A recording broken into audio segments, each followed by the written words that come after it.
Sim. Sai o Gabriel, Sai o entra o Gabriel, Mosquito. Começa a ter jogada pelos lados do campo. Deixa eu Por saber um lado só, né? Pelo lado. mais por um lado que pelo outro. O lado Sim. esquerdo do Sim, Corinthians era um deserto, né? Sim, mas começa a ter a jogada. Sim. Né? Começa a ter jogada. Cruzamento, a bola passa. Cruzamento, a bola passa. Quando o Jô entra, fica já um pouco diferente. Ô, Dani. É evolução. Eu acho que é a evolução Eu vi exatamente Silvio. isso, Zé. Vi. Fala, Facinca. Eu vi um jogo de um time paupérrimo ontem, tecnicamente falando, em vários sentidos. Um jogo que ficou completamente atrelado ao lado direito de um Mosquito cortando para a beirada e cruzando na área, sem qualquer tipo de recurso. Um Corinthians ontem travado, um Renato Augusto que não desenvolveu o jogo, lento, um Juliano que pouco pisou perto da área, um Corinthians que não conversou em campo, não houve tabela, não houve nenhum tipo de jogada que pudesse fazer com que a equipe minimamente tentasse sair dessa retranca, aceitar o que veio fazer a Chapecoense em campo. Se a Chapecoense fosse, nossa, 1/10 mais competente daquilo que ela não tem sido na competição até agora, teria encontrado um contra-ataque no lance em que o jogador toma uma decisão errada quando o Henrique Almeida passava por dentro no segundo tempo. Poderia até ser uma chance de gol para a Chapecoense mudar o resultado do jogo. Então, assim, com todo respeito, ontem a atuação do Silvinho foi péssima como técnico do Corinthians ontem. Olha que não sou um cara que gosta de ficar batendo esse ponto, de ficar esculhambando, eu acho isso muito pesado. Mas ontem o Silvinho, apesar do 1-0 achado no fim do jogo, por causa que o goleiro da Chapecoense fez 2 minutos de cera e por isso o acréscimo de 1 minuto que saiu o gol do Corinthians, a atuação do Silvinho ontem e a do próprio Corinthians ontem foram muito ruins. Você concorda, Sormani Facincani? Não, eu concordo com o Zé e com o Facincani em alguns pontos, né? Eu também teria saído com o Jô. A opção da bola aérea, segura os zagueiros. Também não teria colocado dois volantes, entendeu? Só o Duqueiroz seria suficiente. Eu até fiz aquelas perguntas para vocês só para... Né, mas eu concordo exatamente com você. Mas eu acho que o grande problema aí, que eu vejo, Facinca e Zé e amigos, eu acho que o problema é individual. Os jogadores não jogaram nada. A partida do Juliano foi terrível. Terrível.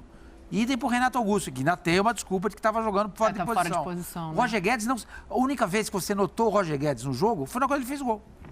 Isso é verdade. Os jogadores do Corinthians que tinham que jogar bola, porque o papel do treinador, ele vai até a página 3. Dali pra frente, com os jogadores em campo. Os caras não estavam jogando bem. Estavam jogando muito mal. O próprio GP não estava bem. O Mosquito entra, o time melhora. Muda. Eu acho que esse menino não pode ser esquecido do jeito que ele é. Ele deveria entrar mais vezes. Então, eu acho que a má atuação do Corinthians ontem, ou a dificuldade que o Corinthians encontrou no jogo de ontem, para mim, passa muito mais pela atuação ruim dos jogadores do que do Silvinho, que também teve suas culpas. Tem uma situação assim que eu acho que é notória, né? Por exemplo, o GP. Você está jogando contra a Chapecoense, que vai povoar o meio-campo, vai preencher os espaços. Pra tentar Qual é a movimentação do GP? Perna esquerda, lado contrário. Vai vir por dentro. Então, eu chegando por dentro, eu vou fechar, você é o primeiro volante. Eu vou bater de frente com você. Aí o Fagner passa, o lateral está batendo de frente com o Fagner. Então, tem algumas coisas, por exemplo, entra o Mosquito. O que muda? O movimento não é para por dentro, o movimento é para fora. E aí você tem 1 contra 1. O Mosquito deu o cartão pro Henrique, mas o Mosquito... Jogada. E o outro cara que entrou também. O outro já tinha dado duas pancadas, também. feito 2 faltas do Mosquito. Então, o movimento muda. O movimento mudando, puxando o fundo, você muda todo o sistema de marcação.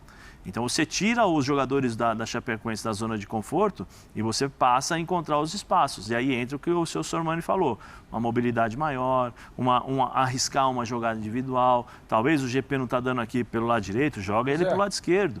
Né? Traz o Renato Augusto para cá, joga o Roger Guedes lá na zaga. Você não precisa ficar jogando o tempo todo com o Renato Augusto lá. Você tem essa possibilidade de fazer as mudanças. Roger, vai lá no meio, deixa o Renato um pouquinho mais atrás. Renato, pega a bola nos pés dos volantes, tenta jogar. O Juliano teve dificuldades porque os espaços onde ele poderia fazer as penetrações que ele está acostumado... Mas você não acha que essa leitura... Eu tô fazendo um advogado Silvinho aqui. Você não acha que essa leitura tem que passar pelos jogadores em campo?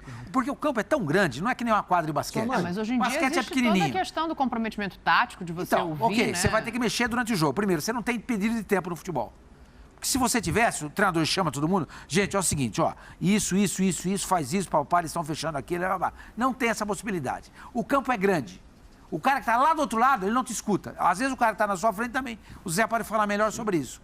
Eu acho que essa iniciativa, eu volto a dizer, para mim, o grande problema do Corinthians ontem foi a atuação ruim dos jogadores. Então, mas aí vou te fazer uma provocação, já que você está falando do Silvinho. Aí se o Renato volta para a posição dele, porque ele acha que vai jogar melhor ali, o Roger Guedes não entra, vai ficar um buraco lá na frente. Sim, mas isso é questão de os jogadores conversarem em campo. Não, mas isso daí pode ser pré-estabelecido também, Cícero. Ou então assim, isso. O treinador, ele já prevê todas as situações possíveis. Né? Então, assim, deveria, né? Não, deveria, mas ele normalmente, se ele não faz isso, tem os 2 auxiliares que fazem, e que alertam, que tem esses dados para justamente mostrar para ele quais são os caminhos da vitória. Sim. Então, assim, já é notório, como eu falei, a previsibilidade da equipe do Corinthians. Então, assim, os corredores para onde o Juliano ia passar, a Chapecoense fecha. Ele não tem mais onde passar. Quantas inversões nós tivemos da possibilidade do Juliano entrar nas costas ali do Renato Augusto? Não teve, porque o Renato Augusto saía. Então, assim, os números do jogo. Claro que, né, eu sei que são coisas diferentes, 810 né? A análise passes, que a gente tem. A gente tem até a tela aí. Eu quero ouvir vocês. E eu quero ouvir o Pedro também. Fala pra teste, são poucos. Acho que ele está falando para teste ainda. O Pedro está liberado? Não, o Pedro ainda não está liberado, então. Mas joga a tela aí pra gente, por favor. Liberou o Pedro, eu gosto assim, é ao vivo. Bota a tela, então, eu quero ouvir o Pedro pra gente... Problema técnico de vez em quando irrita quem tá em casa. Eu entendo. Pedro Ivo Almeida, você tá ouvindo bem? Você consegue participar agora? Senão eu jogo aqui na mesa e você entra quando der. Faz um sim ou não pra mim aí. Vambora, então vamos nessa. Ó, a gente tá com os números aí na tela...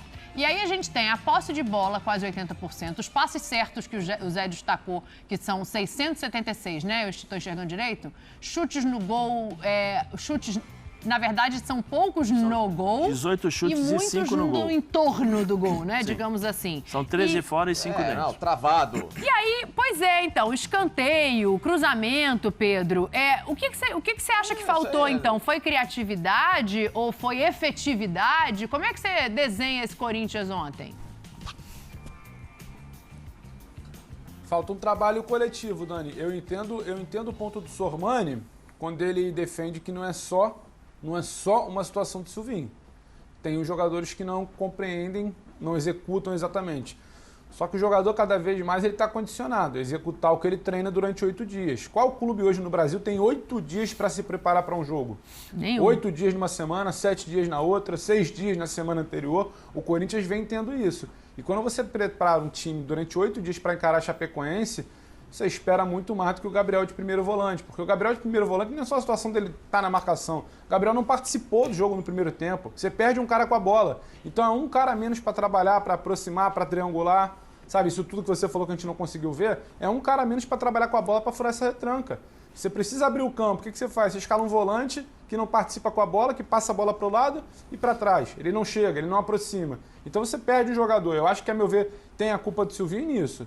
Silvinho não executa um plano para abrir a defesa do Cuiabá. Se tivesse com o Jô lá na frente, ou se tivesse com 2 caras abertos abrindo bem o campo para tentar o outro jogar por dentro, isso teria a ver com o Silvinho. Aí os jogadores não vão bem, como pontua o Sormani, porque não conseguem executar um plano de jogo que não foi treinado. Então acho que tem um pouco dos dois. O Silvinho não monta um plano adequado. Acho que o Zé detalhou bem isso, né? A questão do pé.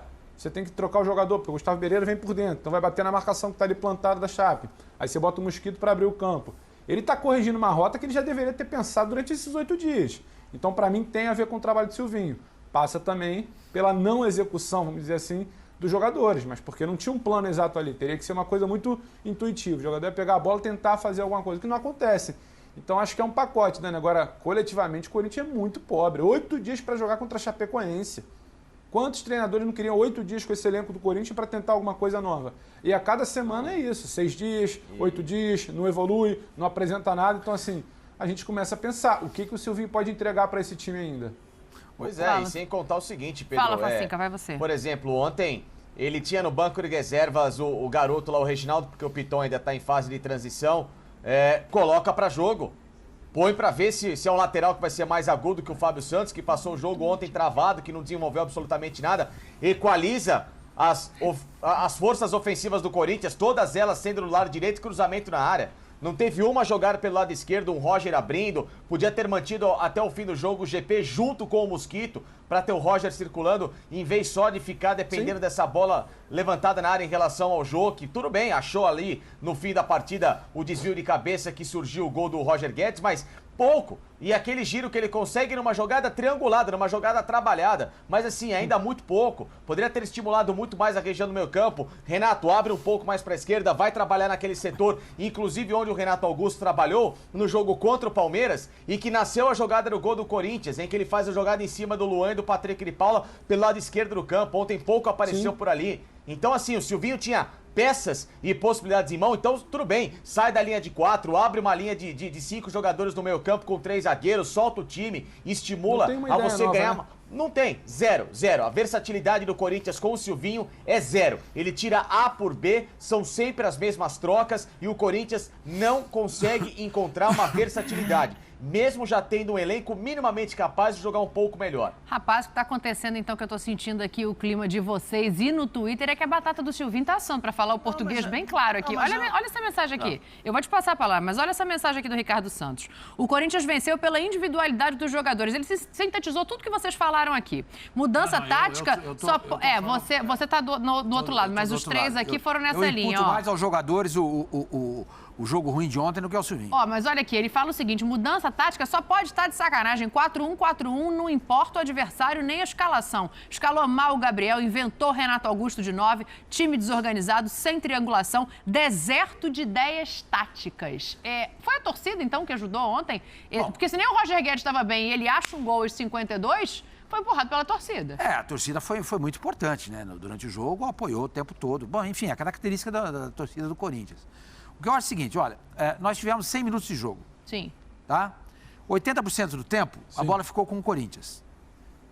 Tá? Isso significa que 80 minutos a bola teve de posse do Corinthians. O Corinthians chutou a gol, deixa eu ver aqui, tava vendo aqui. 18 vezes, 5 no gol. Acertou 5. Né? Tá, 18 vezes. Significa o quê? O Corinthians estava a gol a cada 5 minutos. A cada 5 minutos, o Corinthians estava uma bola no gol. Tá? No primeiro tempo, foram 9 cruzamentos. 6 cruzamentos, perdão. No segundo tempo, no desespero, 29. Sim. 29. Eu acho que passa pelo treinador, eu concordo com vocês. Passa pelo treinador. Agora, gente, o Juliano não foi visto em campo. Eu não vi. Pessoal, dá uma olhada no saque que eu fiz essa semana trabalhando para a internet com o YouTube, olha só. E esse aqui é o meu resultado com apenas um canal Dark, sem precisar aparecer e sem precisar investir absolutamente nada. Mais de 250 mil reais que eu recebi aqui na plataforma do AdSense.